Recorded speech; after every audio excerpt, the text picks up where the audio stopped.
आज हळदीच्या पानाचे पानमोऱ्यांची रेसिपी शेअर करणार आहे। तूप सगळीकडे पसरून घेऊया। खोबरं ऍड करायचं आहे। 2-1 मिनिटं खोबरं परतून झालं, त्यामध्ये गूळ ऍड करायचं आहे। 2 नारळ घेतलेत, 2 वाट्या गूळ घेतलाय। 2 वाट्या म्हणजे 400 ग्राम गूळ आहे। आता गूळ आणि खोबरं एकजीव करून घ्यायचं आणि मीडियम फ्लेमवर शिजू द्यायचंय।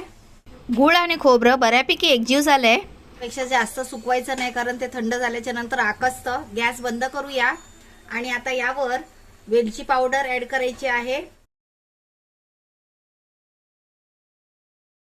वेलची पावडर टाकल्यानंतर चांगलं एकजीव करून घ्यायचं। जाड बुडाचं भांड घ्यायचं, त्याच्यामध्ये पाणी घ्यायचं आहे। 2 वाट्या, 2 वाटी पीठ घेतलंय म्हणून आपल्याला इथे 2.5 वाटी पाणी घ्यायचंय। 2 पेक्षा जरा जास्त घ्यायचं। यामध्ये 1 टेबलस्पून तूप किंवा तेल, त्याचप्रमाणे चवीनुसार थोडंसं मीठ।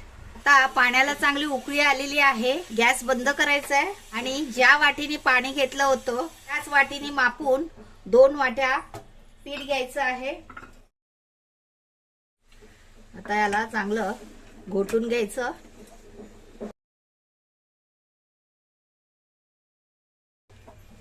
पाण्यामध्ये पीठ चांगलं एकजीव झालं पाहिजे। सुकं पीठ जरा पण राहिलं नाही पाहिजे कुठेच। असं व्यवस्थित घोटून घ्यायचं आणि 5 मिनिटं असंच मुरत ठेवायचं। आता उकडलेलं पीठ परातीत काढून घ्यायचंय आणि पसरट वाटीने असं एकजीव करून घ्यायचं, कारण गरम आहे, हात भाजतं असंच केलं तर। आता थोडं गार झालंय, हाताने चांगलं मळून घेऊया।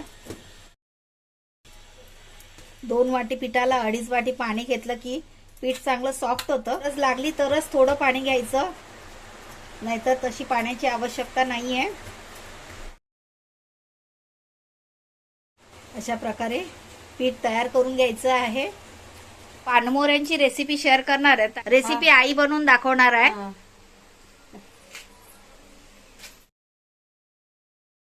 एका पानाचे 2 पान केले काय?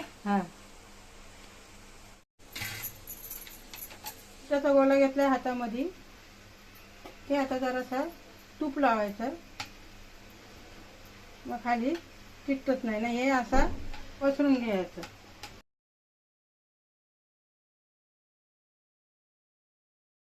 आता ह्याच्यात 1 चमच चुरण टाकायचं। हे आता असं हे करायचं आणि असं दुरून घ्यायचं।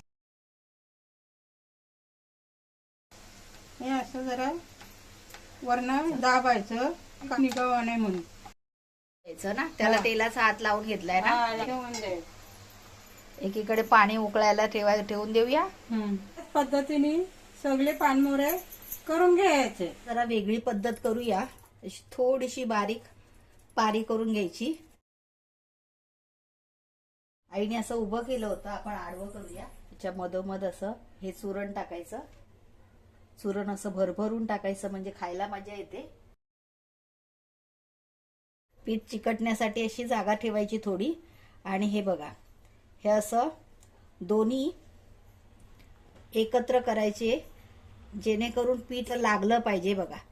आणि हे असं लॉक करायचं, कारण जर व्यवस्थित बंद केलं नाही ना तर ते उकडताना ह्याची तोंड ओपन होतात। हे बघा, असं दाबून सर्व लॉक करून घ्यायचंय आणि आता हे उकडायला ठेवायचं। पान मोडून बनवतात असं, म्हणून ह्याला आमच्या गावाला पानमोडे बोलतात।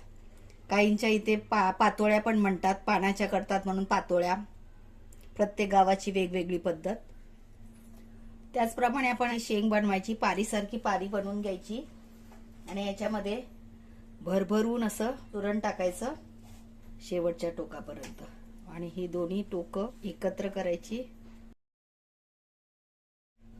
आणि ही अशी मुरड घालायची।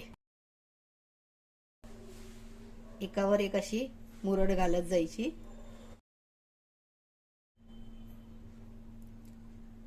हे बघा, अशी शेंग बनवायची आणि ती पण अशी पानामध्ये ठेवायची। हळदीच्या पानाचा सुगंध त्या शेंगेला लागतो। पानमोरे तयार आहेत। आता पाण्याला मी उकळी आलेली आहे. आता आपण ढाकण काढून वरती वाफवर ठेवूया. अशी चालन वरती ठेवूया. आता त्याच्यावरती झाकण ठेवूया. किती मिनिटं वाफवायचे?